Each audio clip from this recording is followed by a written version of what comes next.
Swayam Prabha. Digital India. Educated India.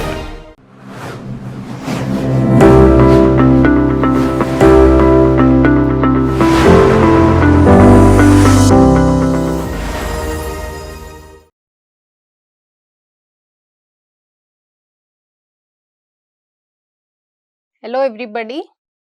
Today we are going to start a new course on bioclimatic architecture, future proofing with simple and advanced passive strategies. So in this course we will study about what is bioclimatic architecture. We will look at briefly the history of how this word bioclimatic architecture came, because we are using several terms these days: vernacular architecture, sustainable architecture, bioclimatic architecture. We will look at the history of it, and we will also see what are the strategies in order to make our buildings sustainable, by using the principles of bioclimatic architecture. So, today we will look at what is bioclimatic architecture, a brief introduction about it. Today's class will be on this. So, we will look at what is bioclimatic architecture. In this lecture, we will explore bioclimatic architecture, which combines eco-friendly building materials with smart design. We will cover its basic principles, why it is important, and the benefit it brings, such as saving energy and creating healthier spaces. We will also look at real examples to see how it works in practice. While there are challenges, we will also discuss exciting future trends that are making our buildings even more sustainable and comfortable. By the end, you will have a better grasp of how bioclimatic architecture is shaping the future of building construction.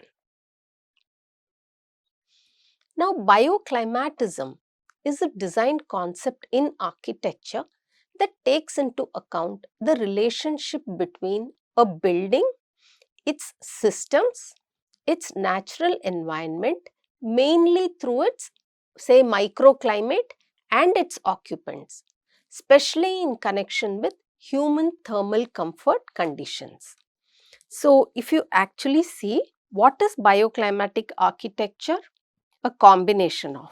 So, you need to relate architecture, you need to understand the climate of the place, which we will be looking at in this course. How do we understand the climate of a place? You also need to understand the biology of the occupants, and this is where we can say thermal comfort, what comprises it. These are important in order to understand bioclimatic architecture, and also the technology. So, a combination of all these together comprises bioclimatic architecture. But in order to understand the principles of what will govern bioclimatic architecture, these two are very important, and therefore we call it as the current context: climatology and the biology of the occupants, which is the thermal comfort requirement. What environment makes the occupants feel more comfortable? So, bioclimatic architecture is combining biology and climate, and it is a design approach that prioritizes creating buildings and spaces that harmonize with the local climate.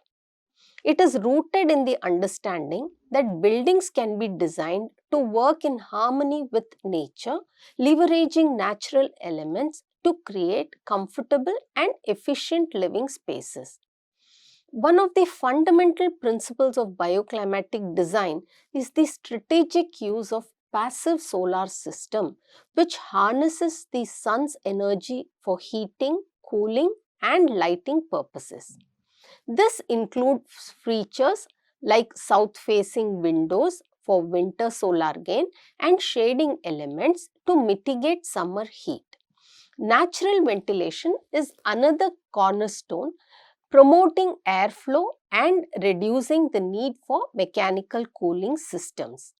Additionally, bioclimatic architects, they integrate sustainable building materials with thermal mass properties, enabling structures to absorb and release heat gradually, thus stabilizing indoor temperatures.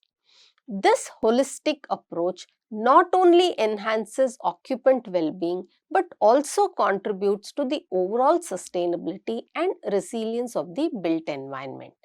In short, bioclimatic architecture refers to the design of buildings and spaces, that is, interior spaces, exterior or outdoor spaces, semi-enclosed spaces, etc.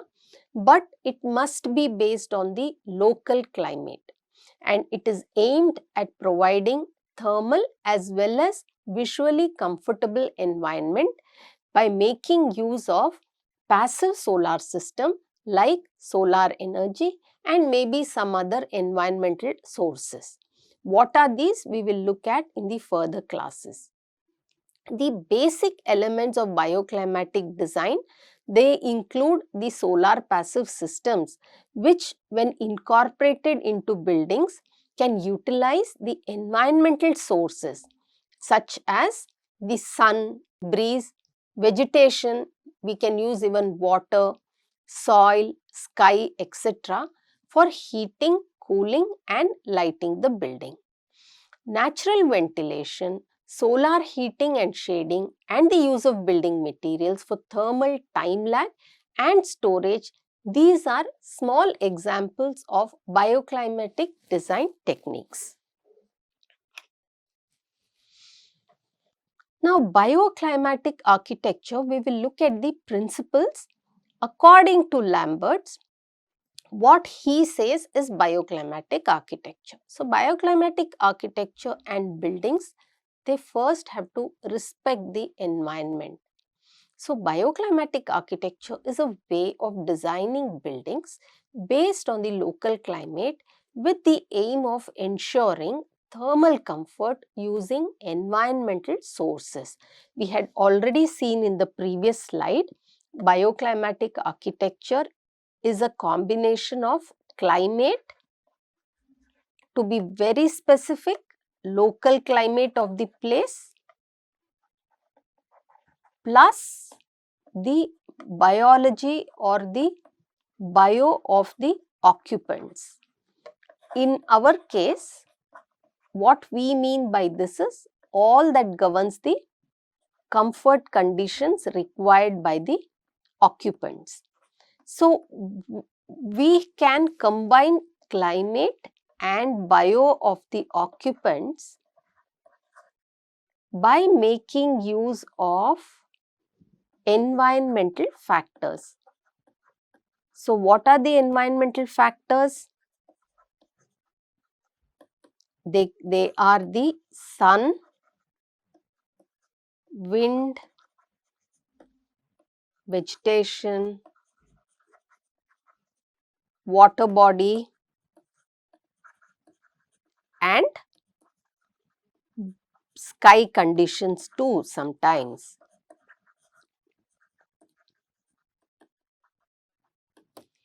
You combine all these to optimize indoor comfort,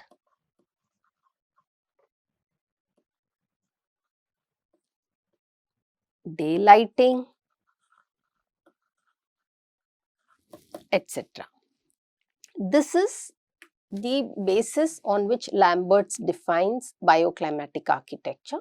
So, principles of bioclimatic architecture according to Lamberts is that bioclimatic architecture is guided by several fundamental principles. Building thermal performance stands out as the cornerstone, emphasizing the importance of efficient insulation and envelope design to regulate internal temperature and minimize energy consumption. This is in the Western context and therefore we talk more on insulation. If we look at the Indian context, especially in the tropics, then we will not look at insulation in order to keep the indoors warm. We will look at primarily making the indoors comfortable based on the climate parameters, because India has all kinds of climate. Only in the cold regions this is valid. Daylighting is another key principle, promoting the integration of natural light to reduce reliance on artificial lighting and enhancing visual comfort.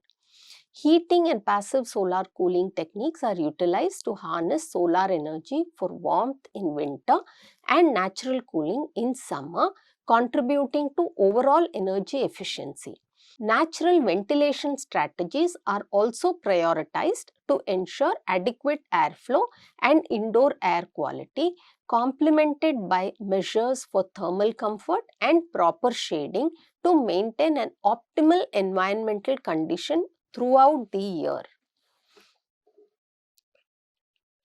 Now let us look at what Axerly and Telly talks about as principles of bioclimatic architecture. Axerly and Telly further expand on bioclimatic principles, emphasizing the achievement of thermal comfort as the primary goal. This involves designing spaces that maintain consistent and comfortable temperatures for occupants, improving visual comfort through effective daylighting strategies, minimizing on glare, and optimizing lighting design, which becomes very crucial. Acoustic comfort is addressed by utilizing sound absorbing materials and layout considerations to create peaceful indoor environments.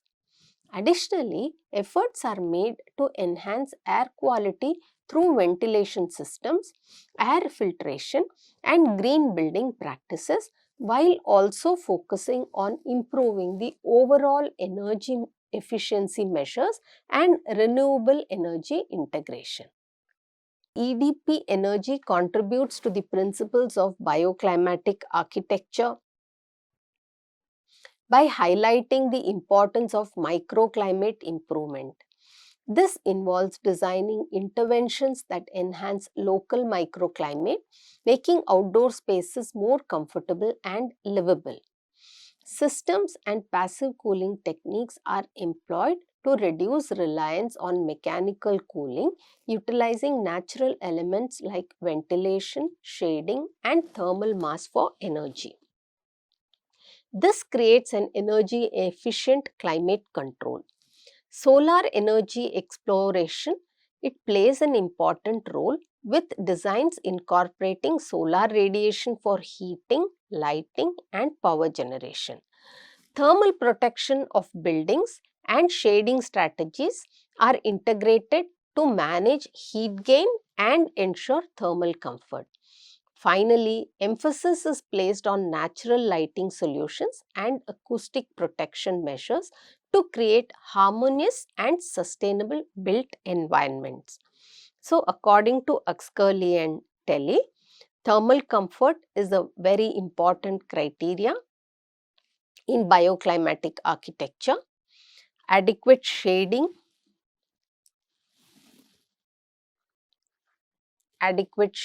is another important criteria as and when required. Visual comfort through use of appropriate color, temperature, daylighting levels is important.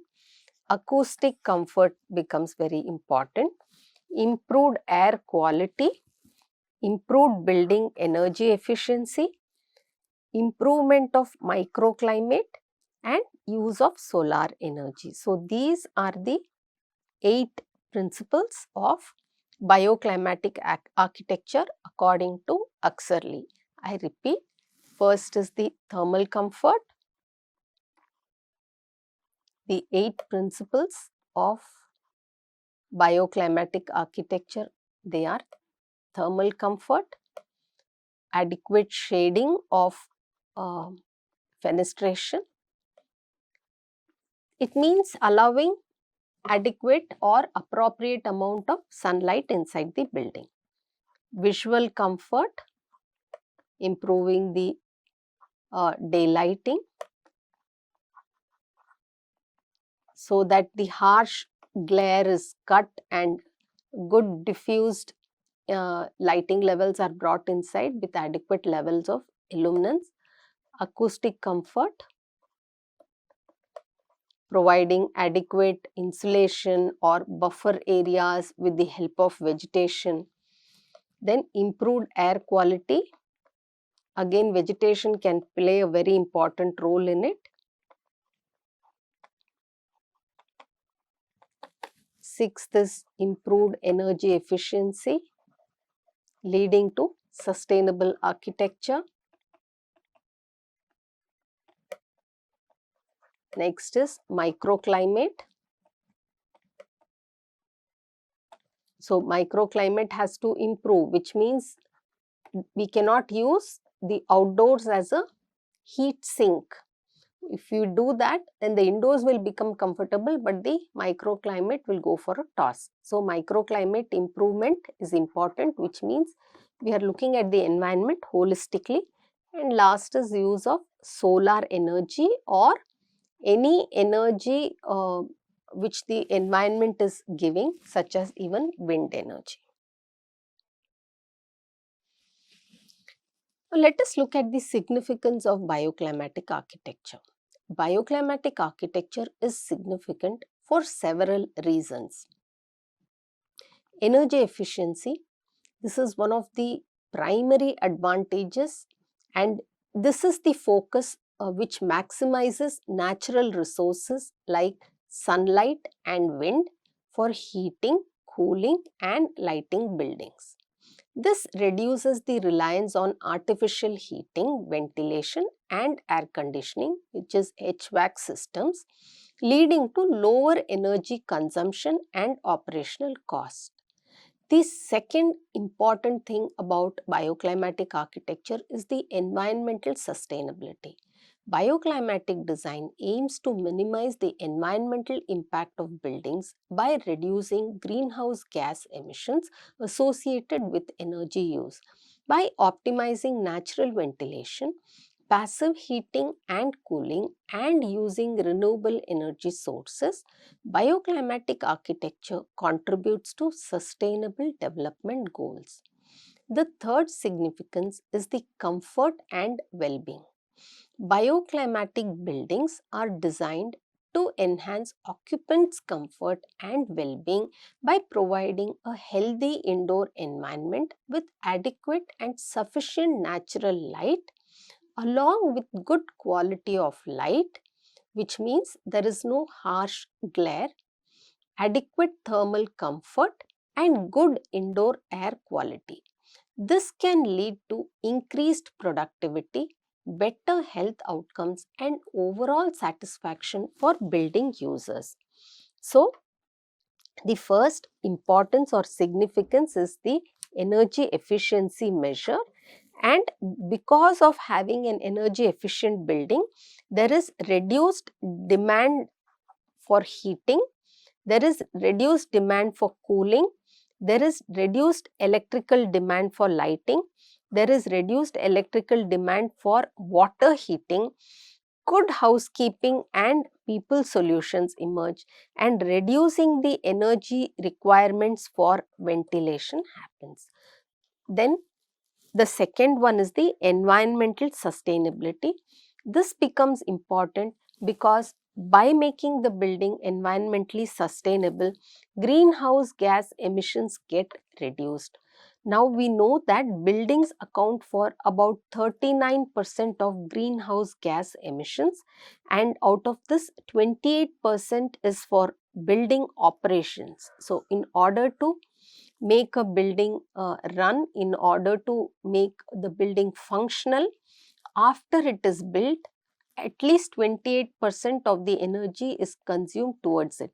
This is completely in the hands of the architect, and due to architectural design, this 28% can be reduced. 11% of greenhouse gas emissions happen because of embodied carbon from the building material and construction industry.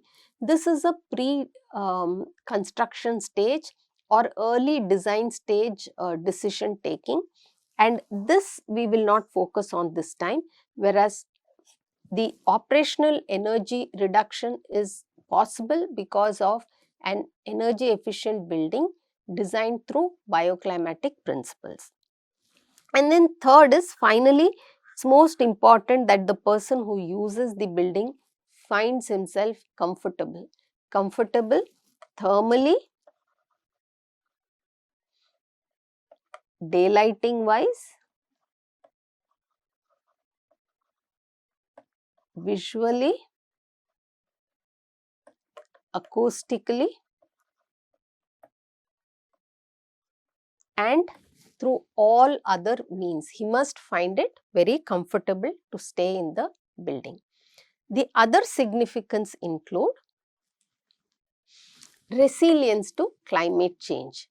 So, with the increasing challenges posed by climate change, bioclimatic architecture offers solutions that can improve resilience to extreme weather events, reduce vulnerability to heat waves or cold spells, and adapt to changing climatic conditions more effectively than traditional building designs.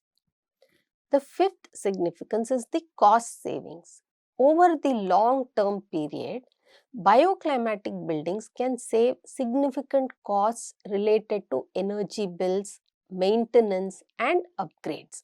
While initial construction cost might be significantly higher due to specialized design features, the ongoing savings and benefits will outweigh these expenses. The next significance is the cultural and contextual integration. Bioclimatic architecture often integrates local climate conditions, cultural traditions, and vernacular architecture principles.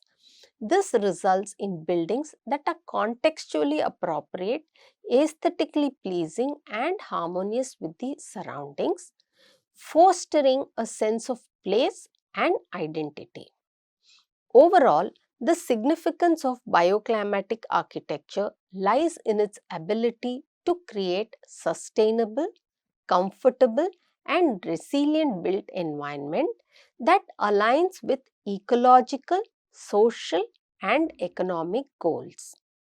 So, the fourth aspect of bioclimatic architecture is the resilience to climate change. We know that climate change is a reality, and we all are bearing the brunt of climate change. Being in the tropics, it is even more visible, and we have to also see whether the world is prepared to host what is called as climate change refugees, because already some small islands are getting submerged. Now, where will people who live there go? They will have to be given a shelter or refuge by some other country. So, we have to see whether the world is prepared for such situations, which is a reality. By designing buildings as per bioclimatic architecture, as we saw in the previous slide, we can have control on the 28% of GHG emissions which happen because of the operation of the building, and therefore we can slow down climate change. The fifth one is cost savings in every way, because if energy is saved, costs are automatically saved apart from all the other hidden costs. And then being culturally and contextually relevant. So the building does not look at like an eyesore, and we also do not lose a piece of history or tradition in the process of designing. Now, let us look briefly at the history of how this bio-inspired architecture came, because there are so many terminologies that we come across today. So, first, what was is prehistoric architecture.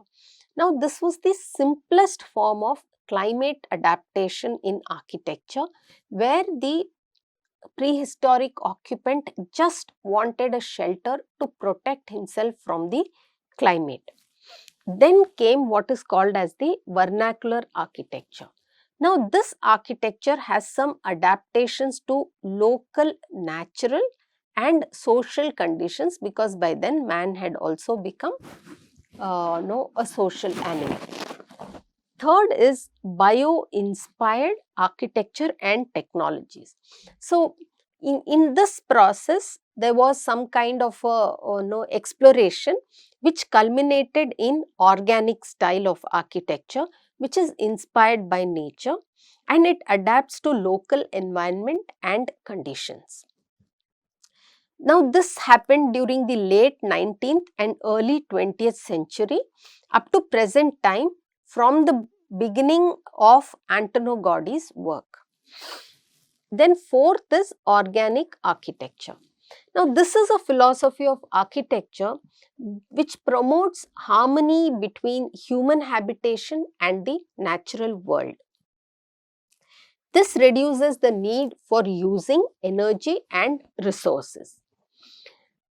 This term was coined by F.L. Wright, as we all know, who was a very influential architect, and this principle was largely based on his observation of nature. As he grew up on the farms of his grandparents, he was able to observe nature very closely, and he tried to use those principles or translate it into architecture at a later date, which was called as organic architecture. And then came what we are studying here in this course, which is bioclimatic architecture. So, this talks about passive design solutions that adapt to climate comfort to create indoor comfort. So, this talks about passive design solutions which adapt to climatic considerations to create indoor comfort, satisfying better demands of occupants' needs. And this started in around mid 20th century. After that came the term passive and low energy architecture. This employs advanced design techniques to build more energy efficient and more comfortable buildings. This trend has partly evolved towards creating zero energy buildings, started in around 1980s. Then came the word or the concept of green buildings, where buildings respectful for their natural environment and strictly controlling their environmental impacts to the building's entire life cycle system, while it also maintains good indoor comfort for occupants. This came towards the end of 20th century, and now the future is in sustainable architecture and regenerative architecture.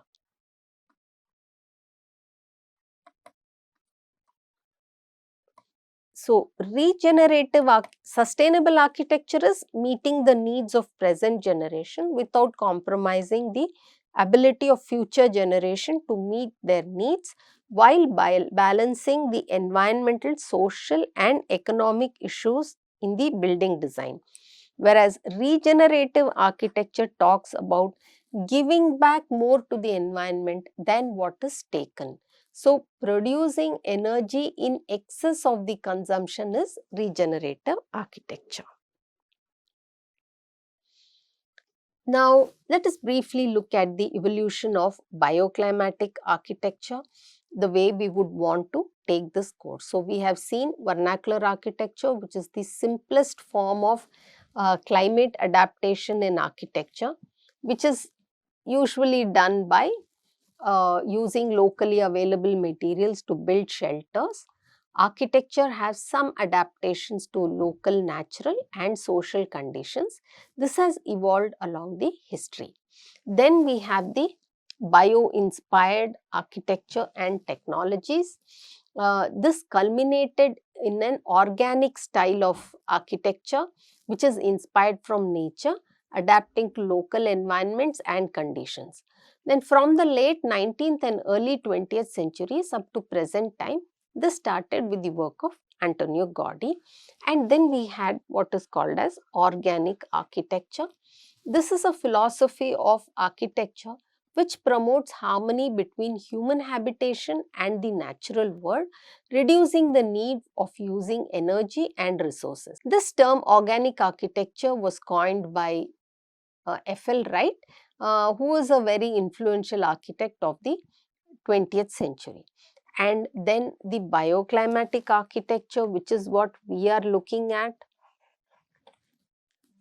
So, this looks at passive design solutions which adapt to climatic conditions to create indoor comfort, satisfying better demands of building occupants, and this is used since the mid 20th century.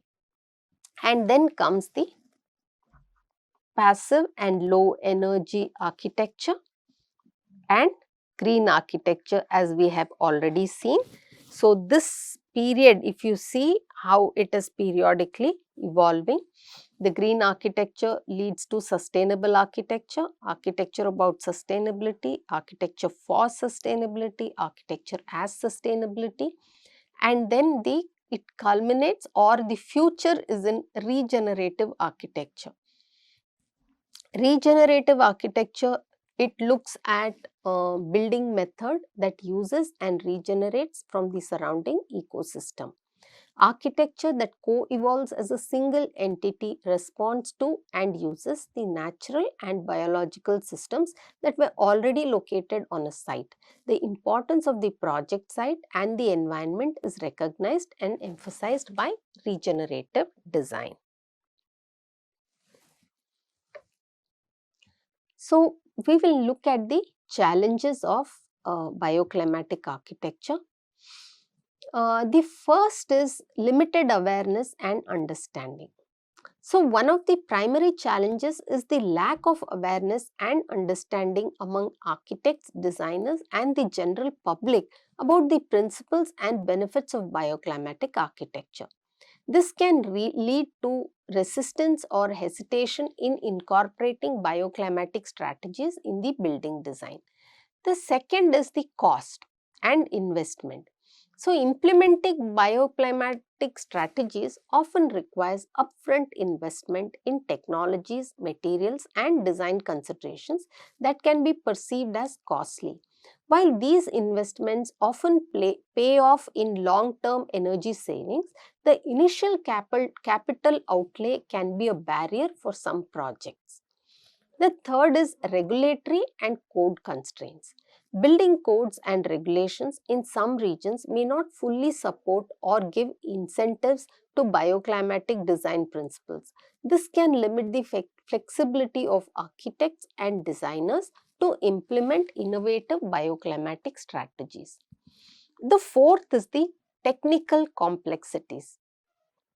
Now, bioclimatic architecture involves complex considerations such as climate analysis, passive design strategies, and integration of renewable energy systems. Designers and architects may face technical challenges in optimizing these strategies for different climate zones and building types. The fifth is maintenance and performance monitoring.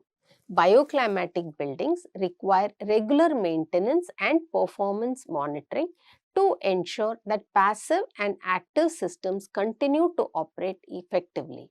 Lack of proper maintenance can lead to decreased performance and energy efficiency over time.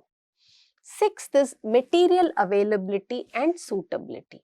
Availability of sustainable and eco-friendly building materials that align with bioclimatic principles. These can be limited in some markets. Finding suitable materials that meet both performance and environmental criteria can be a challenge. Seventh is behavioral factors. The success of bioclimatic design also depends on user behavior and occupant engagement. Inefficient use of building systems or disregard for passive design features can undermine the effectiveness of bioclimatic strategies. Addressing these challenges requires a multidisciplinary approach involving architects, engineers, policymakers, and stakeholders to promote awareness, improve regulations, enhance technical expertise, and encourage sustainable practices in the built environment. So, In this class, we saw an introduction of bioclimatic architecture, what its principles are and what it encompasses. We also saw its challenges. With this, we will stop today's class and continue with the next class. Thank you.